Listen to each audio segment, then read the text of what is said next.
I'm struggling with debt right now. If you get married, we can pay off the debt with the wedding contribution from your spouse's family.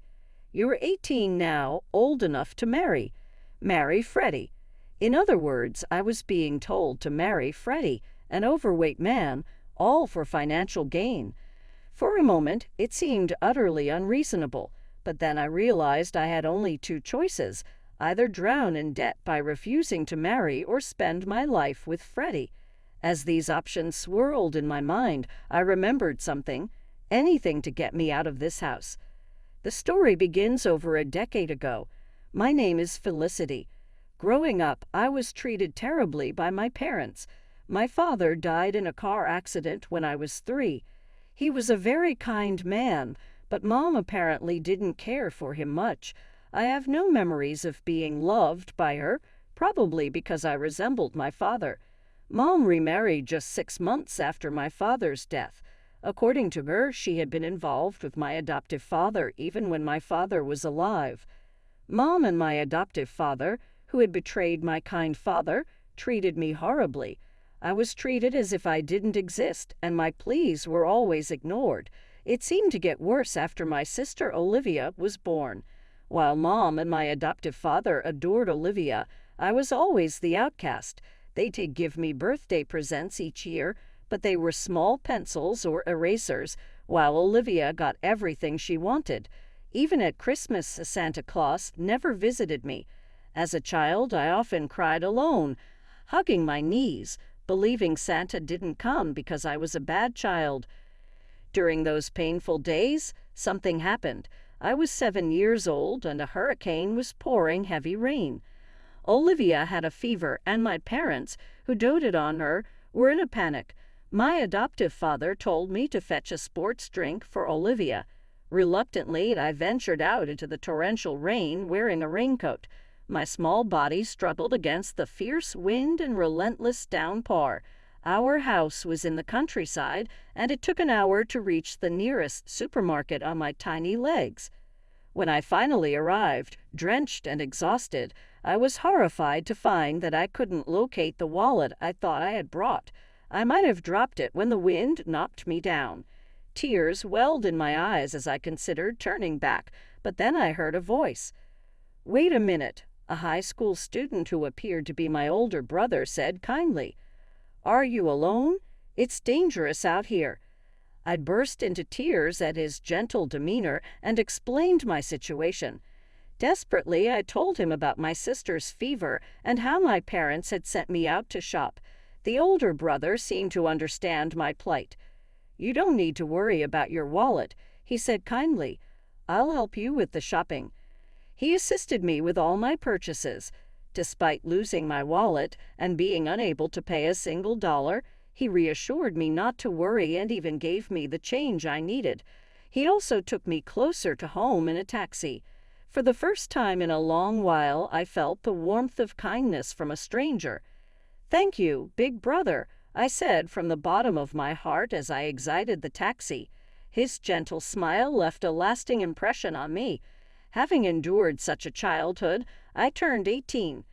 As a child, I was always constrained by being treated differently from my sister. Now, as an 11th grader, my primary issue was money.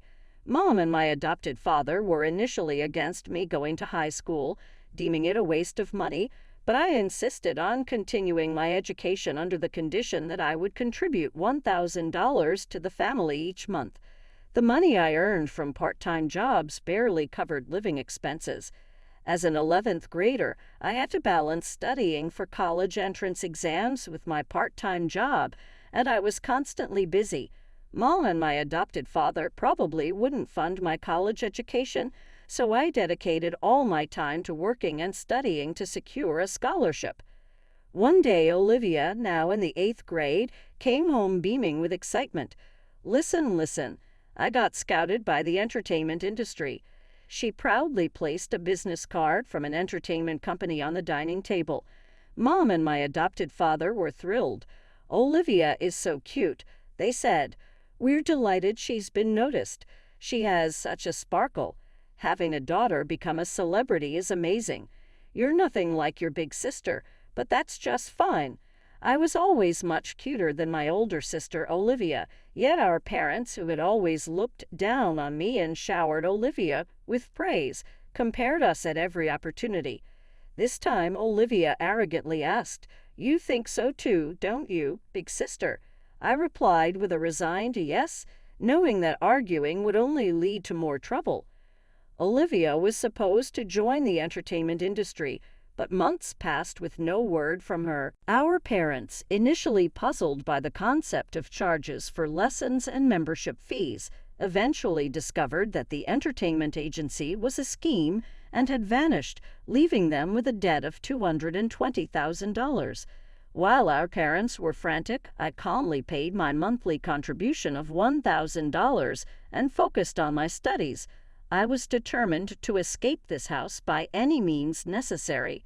With that goal in mind, I threw myself into my part-time job and studies.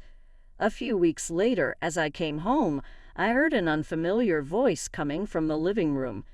Curious, I was about to head up to my room when I heard my adopted father call for me. I peeked into the living room and saw two unfamiliar men with him. One was about the same age as my adopted father, and the other was a very large man sweating despite the air-conditioned room. My adopted father introduced them. "This is Mr. Newell. Say hello." "Ah, nice to meet you," I said hesitantly. The two men smiled and looked at me. Mr. Newell was a well-known prominent landowner in the area. I wondered what such important people were doing in our house. As if reading my thoughts, my adopted father made an outrageous announcement. "Mr. Newell's son, Freddie, is your fiancé. Be polite." Startled, I raised my voice, prompting my adopted father to look flustered as he pulled me into the hallway. "What's going on?" I demanded. He spoke in a hurried whisper. "We're in serious debt. If you marry Freddie, we can pay off the debt with the wedding contribution from his family. You're 18 now and can marry. You need to marry Freddie." In other words, I was being told to marry that overweight man, Freddie, purely for financial reasons. At first, it seemed utterly unreasonable, but I soon realized I had only two choices: accept the marriage and live with Freddie, or refuse and face a future of crushing debt. The thought of escaping this house was all-consuming. "Are you finished?" Mr. Newell, who had been waiting in the living room, asked anxiously. "Will you marry our Freddie?" With a forced smile, I replied, "Yes, gladly." So that very day I was to marry Freddie. I was told to move into Freddie's house immediately and was sent out with only my study materials. Freddie, noticing my lack of belongings, asked, "Don't you have any clothes or anything?" I had never owned any cute clothes, so I simply said, "That's all I have." Freddie's eyebrows furrowed in concern. Mr. Newell, my father-in-law, was a well-known landowner whose name I recognized, but he was very friendly. His car drove through a large gate and into a sprawling estate before stopping in front of a solitary house. "This is a separate house I built for Freddie when he married," Mr. Newell explained. "Since Freddie couldn't find a spouse until now, I'm glad someone as wonderful as Felicity is marrying him." He briefly explained the arrangement and then said, "I'll leave it to the young couple now," before leaving Freddie and me alone. Suddenly, I was alone with Freddie, facing an uncertain future. I felt a bit wary of Freddie, but he calmly showed me around the separate house. As he led me to a spacious room furnished with comfortable furniture, he said, "This is your room, Felicity. The lock works from the inside, and if you're worried, don't hesitate to ask for a key change." "I promise I won't lay a finger on you," Freddie continued. "I've informed your parents that we'll cover your high school expenses, so you can reduce your part-time job hours if you want. If you want to go to college, I'll support that too." I was taken aback by Freddie's unexpectedly considerate treatment. He even mentioned that he had no intention of getting a marriage license, suggesting that we have a common-law marriage. He added that if I found another man I liked, I was free to pursue that relationship. Surprised by how much this arrangement exceeded my expectations, I couldn't help but ask, what's the purpose of this marriage?" It seems like I'm the only one benefiting from this. I wondered if it was rude to ask, but thought it was better to clarify now rather than face potential complications later.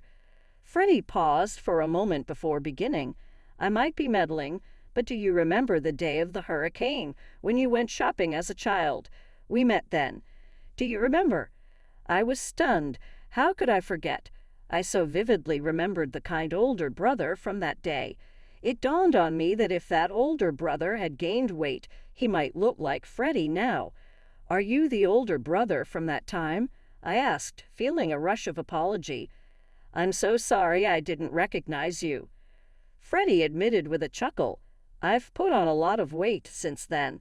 Stress from working full-time made me eat too much, but you haven't changed, Felicity. When my dad showed me your picture and asked if I wanted to marry you, I knew right away it was you. Are you still being treated poorly and suffering like you were back on the day of the hurricane? Freddie's words were as kind as they had been that day, and I nodded, feeling a deep sense of relief. Freddie smiled warmly and reassured me, it's okay now. You don't have to worry about money or being treated badly anymore. You can live freely in this house. Touched by Freddie's kindness, tears welled up in my eyes. Freddie quickly handed me a beautiful handkerchief as I cried. From that day on, we started living together. For the first time, I had the freedom to focus on my studies without the constant pressure of financial worries.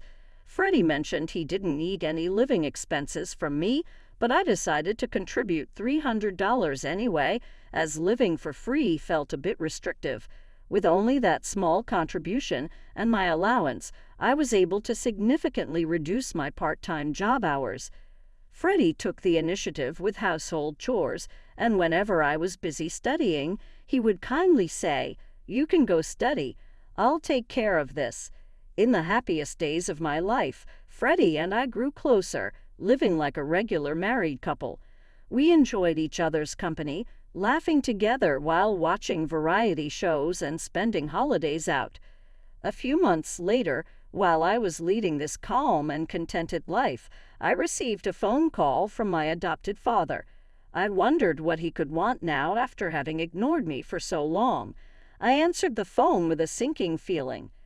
"Hello, Felicity. Is that you? Mom's in serious trouble." The urgency in my adopted father's voice took me aback. According to him, Mom had fallen ill and needed immediate surgery. He was asking me to transfer $10,000 to a specified account. Despite the neglect I had endured from Mom throughout my childhood, she was still my mother. I couldn't ignore her in a life-threatening situation. What happened all of a sudden? Which hospital is she at? What kind of illness does she have? I asked, trying to get more details. There was a noticeable hesitation in my adopted father's voice. Well, it's the hospital." His flustered response set off alarm bells. He couldn't even name the illness, which seemed highly suspicious. "You're lying, aren't you? Enough with these games. Don't call me with such nonsense." "Wait, okay, I admit it, I lied. The truth is I had an accident recently, and I'm being billed $10,000. He explained that he had crashed his car and the person he hit was a dangerous individual. Now he faced $10,000 in repair and medical bills and claimed he couldn't afford it. My irritation with him grew. "You're probably lying again." "It's true this time, I swear. Please, Felicity, ask Freddie to transfer the $10,000. You're all we have left," my adoptive father pleaded desperately. I snapped at my adoptive father's plea, "Don't mess with me. I can't believe you called after all this time just to ask for money. Neither you nor Mom ever cared about me, not even once, and now you want me to help you. That's too convenient. No matter what you say, I have no intention of transferring the money. Goodbye." Ignoring his pleas for me to wait, I hung up and blocked the numbers of my adoptive father, Mom, and Olivia. A few weeks later, as I happened to pass by my family's old house, I noticed it was vacant. A gossip-loving neighbor approached me, revealing that the story about hitting a dangerous individual's car was true. According to her, my parents and Olivia had secretly packed their bags and left the house at night. They must have fled and were likely living under the radar now. Living in constant fear must have been incredibly stifling, but I felt a deep sense of relief. Meanwhile, I was living my happiest days. I had completely fallen in love with Freddie. Although he was 10 years older than me, he had been hesitant about dating me. However, my persistent confessions led to us deciding to start dating once I graduated from high school. Freddie even took time off work to attend my graduation ceremony. As Freddie joined me in improving my eating and exercise habits, he slimmed down to his original figure and transformed into a handsome man. My friends were envious when I proudly introduced him as my boyfriend. After graduation, Freddie and I officially registered our marriage. When I expressed my desire to marry him, Freddie agreed and we submitted the marriage registration. Although it would take some time for the marriage certificate to be issued, we were now officially married, not just in a common law sense. On the way home from the city hall, we held hands for the first time. I laughed at Freddie's adorable shyness, and he said, "Now that you're my wife, Felicity, you can't be swayed by any handsome boys you meet in college." I thought I was the only one in love, but it seemed Freddie loved me just as much. I found it so endearing that I burst into laughter. There was no way that could happen. Of all the people I've met, Freddie, you are the most handsome.